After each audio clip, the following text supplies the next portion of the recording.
అందరికీ నమస్కారం అండి. మన వారాహి అమ్మకి నమస్కారం చేసుకుంటూ అమ్మవారి అనుగ్రహంతో అందరూ కూడా సుఖ సంతోషాలతో ఉండాలి అని ఆ తల్లిని వేడుకుంటూ ఈ వీడియోనైతే ప్రారంభిస్తున్నాను. ఇక ఇవాల్టి వీడియోలో అమ్మవారి వాగ్దానం. బిడ్డ, ఒక్కసారి ఈ తల్లిని తాకు, నీకైన అదృష్టాన్ని నీకు అందిస్తాను. ఎన్నో రోజుల నుంచి నీ మనసులో మెదులుతున్న కొన్ని ప్రశ్నలకు కూడా ఈ తల్లి ఈరోజు ఒక మంచి సమాధానం ఇవ్వబోతుంది తల్లి. కాబట్టి ఇప్పుడే ఈ తల్లి సందేశం నువ్వు విన్నావు అంటే తప్పకుండా నీకే అర్థమవుతుందమ్మా అంటూ ఒక మంచి వాగ్దానంతో అమ్మవారు ఇలా మన ముందుకు వచ్చారండి. మరి అమ్మవారు ఇవాళ ఏం చెప్పబోతున్నారు, ఎలాంటి సందేశం మనకు అందించబోతున్నారు, ఇవన్నీ కూడా అమ్మవారి మాటల్లోనే విందాము. అమ్మవారి సందేశం వినబోయే ముందు మీరు గనక మన ఛానల్ని ఫస్ట్ టైం గనక చూస్తున్నట్లయితే ప్లీజ్ ఛానల్ని సబ్స్క్రైబ్ చేసుకోండి. అలాగే ఈ వీడియో మీకు నచ్చింది అనుకుంటే తప్పకుండా ఈ వీడియోకి ఒక చిన్న లైక్ చేసి సపోర్ట్ చేయండి.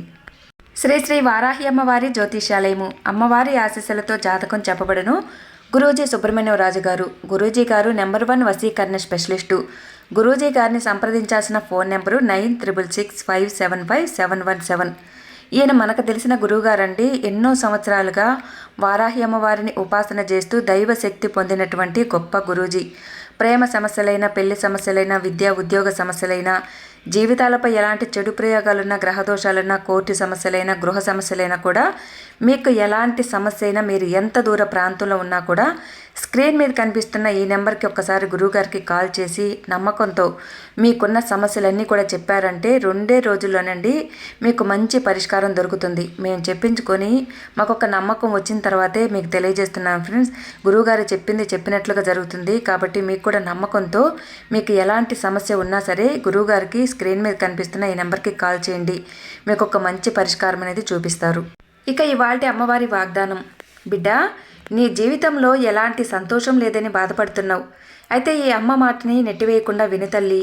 నీ జీవితంలో ఎలాంటి సంతోషము రాలేదని, నెమ్మది ఆనందము ఏమీ కూడా లేదని నువ్వు చాలా బాధపడిపోతున్నావు. అసలు నా జీవితంలో ప్రశాంతమైన జీవితం అనేది కాదు, ప్రశాంతత అనేది లేదు అని ఎంతగానో విచారిస్తున్నావు. ప్రశాంతమైన జీవితం కోసమే ఎంత కాలంగానో నువ్వు ఆరాటపడిపోతున్నావు. నీకు కావలసినది నీకు చేరే కాలం అనేది వచ్చేసింది తల్లి. ఇక నుంచి కూడా నీ జీవితంలో అన్ని మెరుపు వేగంతో జరిగిపోతాయి. అంతా నువ్వు సంతోషించే విధంగానే జరుగుతుంది. నీకంతా కూడా లాభం ఇచ్చే విధంగానే జరుగుతాయి తల్లి. ఇంతవరకు నువ్వు ఎవరు కూడా నీ వల్ల కష్టపడకూడదు, దిగులు పడకూడదని చాలా విషయాలు దాచావు. కష్టాన్ని మాత్రం నువ్వు మాత్రమే భరించి ఆనందాన్ని అందరికీ పంచుతున్నావు. కానీ నువ్వు బాధపడే విధంగానే అందరూ ప్రవర్తిస్తున్నారు. ఎవరికైతే నీ వల్ల ఇబ్బంది రాకూడదని నువ్వు అనుకుంటున్నావో వాళ్ళ వల్లే నీకు ఎక్కువ కష్టం అనేది కలుగుతుంది బిడ్డ. అయినా సరే వాళ్ళకి ఏది కావాలో అది చక్కగా జరిగిపోవాలని మనస్ఫూర్తిగా ఎదురు చూస్తున్నావు. అలా ఎదురు చూడటం కూడా తప్పేమీ కాదులే తల్లి. నువ్వు అలా కోరుకోవటంలో కూడా ఒక న్యాయం అనేది ఉంది బిడ్డ. ఎందుకంటే కడుపు తీపితోనో, లేక రక్త సంబంధంతోనో, లేదా స్నేహబంధంతోనో, లేదా నాకు తెలిసిన వాళ్ళు అందరూ బాగుండాలనో ఇలాగే కోరుకుంటారు. ఇలాంటి వారందరికీ కూడా చాలా స్వచ్ఛమైన మనసు అనేది ఉంటుంది. నువ్వు ఉన్న సమస్యలన్నిటినీ కూడా నీలోనే దాచుకుంటావు. ఎంతో మంచిగా ఆలోచిస్తావు.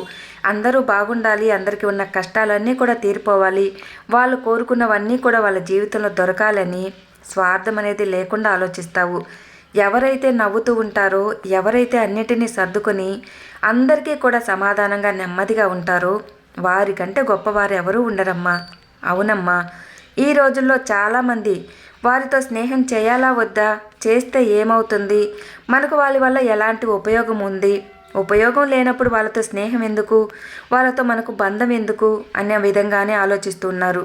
కానీ నువ్వు మాత్రం అలా ఉండవు. తెలిసిన వాళ్ళైనా సరే, తెలియని వాళ్ళైనా సరే వాళ్ళందరూ బాగుండాలని నీలో ఏ భేదం అనేది లేకుండా నువ్వు అందరి గురించి ప్రార్థిస్తుంటావు. మంచితనంగానే ప్రవర్తిస్తుంటావు. అదే నీ యొక్క బలం తల్లి. నీ మంచితనమే నీకొక బలం అనేది ఇస్తుంది. అలాగే దైవ శక్తిని కూడా నీకు లభించేలా చేస్తుంది. ఇది నువ్వు అర్థం చేసుకోవాలి. నీ మీద నమ్మకం పెంచుకోవాలి. నీ మీద అందరికీ కూడా నమ్మకం కలిగేలా నేను చేస్తాను కదా. నీకు ద్రోహం చేసేవాళ్ళు, నీకు మోసం చేసేవాళ్ళు అనేవాళ్ళు లేకుండానే నేను చూస్తాను తల్లి. నీ జీవితం అంతా కూడా మంచిగా జరిగేలా నేను అన్నీ సమకూర్చుతాను. నువ్వు ఇతరుల కోసం ఏ పని చేసినా అది సవ్యంగా జరిగేలాగా నేను చూస్తానమ్మా. అసలు నీ మనస్తత్వం అనేది, నీ వ్యక్తిత్వం అనేది కూడా చాలా మంచిది. కాబట్టే ఎలాంటి తప్పులనేటివి లేకుండా అన్నింటినీ కూడా సమపాలలో చేసుకుంటూ పోతుంటావు. కానీ తల్లి, నీకొక విషయం చెప్పాలనే వచ్చానమ్మా.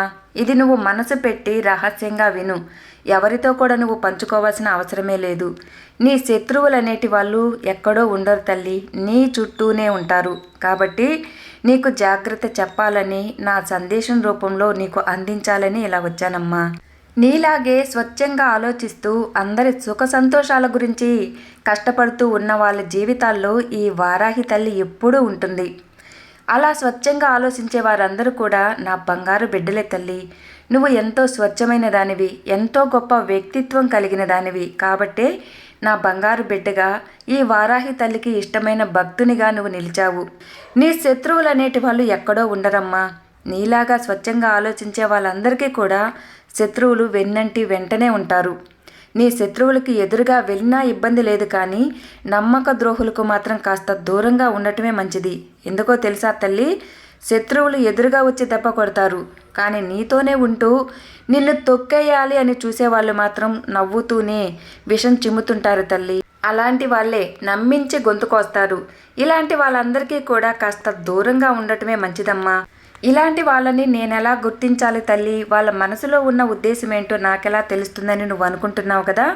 ఖచ్చితంగా నా బిడ్డకి అలాంటి వాళ్ళందరినీ కూడా వాళ్ళ కళ్ళకు కనిపించేలా తెలిపేలా నేనే చేస్తాను బిడ్డ.